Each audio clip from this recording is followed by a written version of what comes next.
It's a Minnie Mouse.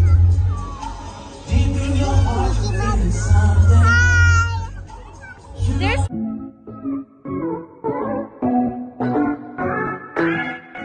Angelica Panganiban, ito ang pinakamasayang trip abroad kasama ang kanyang little family Homan. Ito nga ay isa sa pinaka-memorable moment nila dahil kasama niya dito ang kanyang nag-iisang anak na si Baby Bean. Panoorin at kung hindi pa nakasubscribe, don't forget to click subscribe and hit the notification bell to keep you updated.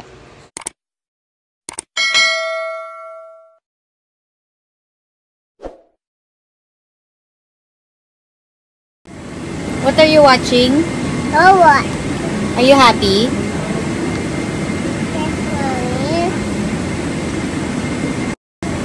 What are you watching? Oh, what?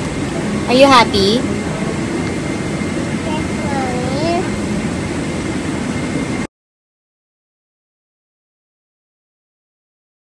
Dinala nga ni Greg Homan at Angelica ang kanyang anak sa Hong Kong Disneyland kung saan kitang-kita ang enjoyment ng bata.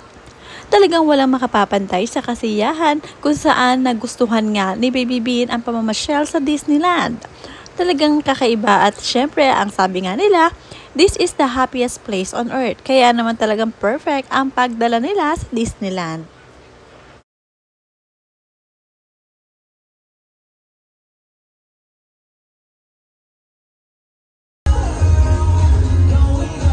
Can you see Mickey Mouse?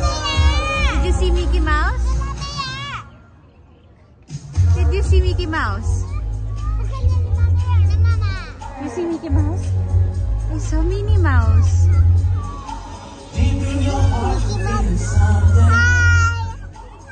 There's Mickey Mouse.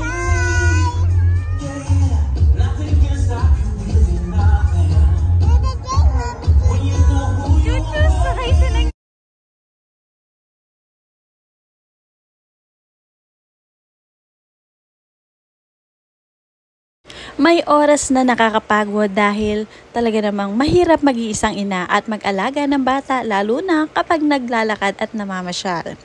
Pero worth it ang lahat ng ito. Lahat ng pagod ay mawawala basta tumawa lang at ngumiti ang kanilang anak na si Baby Bean ay okay na okay.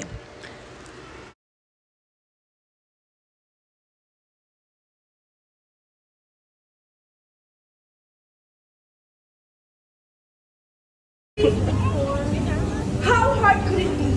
雖然你從來都未去過尖石外面，不過咁。Who's that?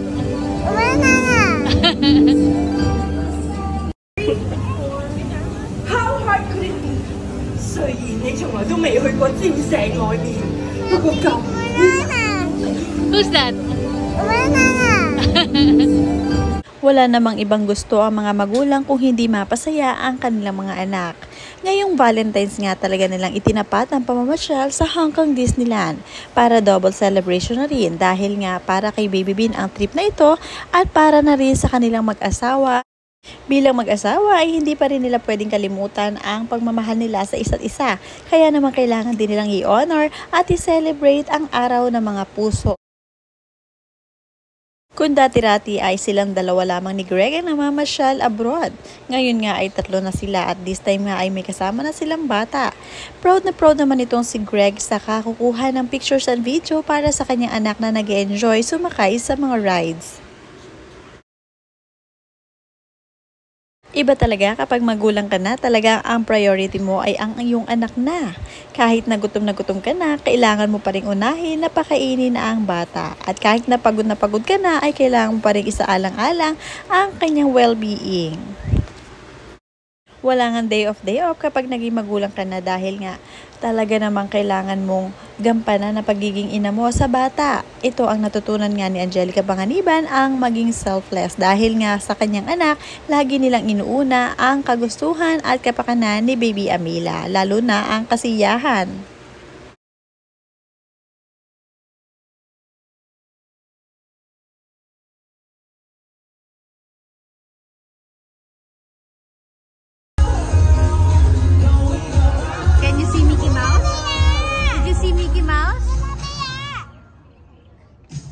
See Mickey Mouse? You see Mickey Mouse? Mouse? I saw Minnie Mouse.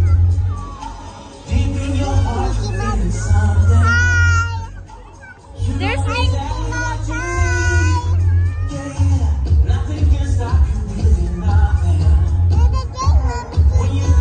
Choo-choo, sakay siya ng train.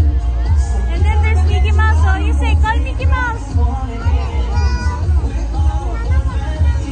Hi, Mickey Mouse. There's Mickey Mouse. Hi, Mickey Mouse.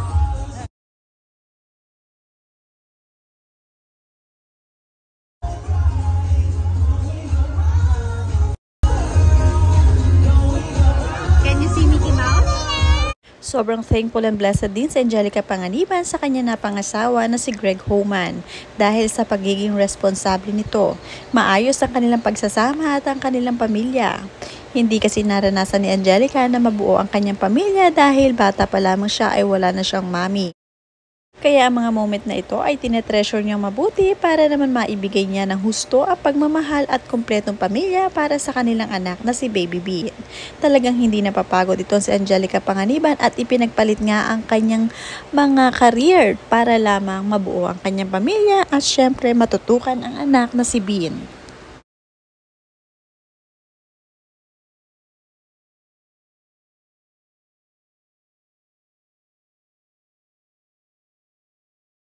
Ang vacation nga nila sa Hong Kong ay isang one for the book dahil nga talagang tinetreasure na Angelica Panganiban ang mga ganitong klaseng moment. Habang bata pa si Baby Bean ay talagang nag-iipon sila ng maraming memories para paglaki nito ay marami siyang makikita na talagang tatatak sa kanyang isip.